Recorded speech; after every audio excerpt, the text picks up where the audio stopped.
الوصفة تاع اليوم راح تكون قراب بنينة، لازم تعتمدوها للسهرة الرمضانية، اقتصادية وتوجد في وقفة.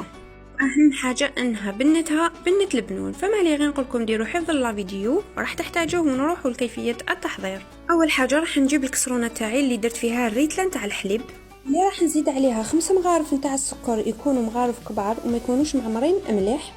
زيد عليها 4 مغارف كبار نتاع نشا، و3 مغارف كبار نتاع الكاكاو، لازم تكون نوعيه جيده. راح نخلطهم كامل بالمغارف مليح ونحطهم فوق الفرن، نبقى نخلط فيهم حتى يدو هذوك الفقاعات ونطفي عليها. ومن جهه اخرى راح نزيد ندير عليها 100 غرام تاع الشوكولا السوداء.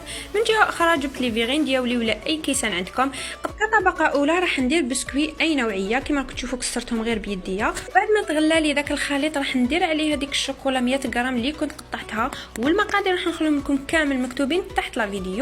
راح نجيب لي فيغين ديالي ولا الكيسان ونفرغ هذاك الخليط وهو سخون، نعمرهم كامل كما راكم تشوفوا، نحطهم يبردوا في الثلاجه. وراح نديروا التزيين الاخير كطبقه اخيره. راح نجيب كسرونه اللي راح ندير عليها 150 غرام شوكولا اللي كنت قطعتها قطع صغيره باش تذوب لنا بالخف، يعني راح نديروها في بالماغي كما راكم تشوفوا. نبقى نحركها حتى تذوب معنا، وراح نزيد عليها حوالي 4 مغارف كبار نتاع الشونتي ونصف كاس نتاع الحليب اللي لازم يكون بارد. نخلطوه غير بالباتور حتى تطلع معنا ونتحصلوا على كريمه تكون ثقيله.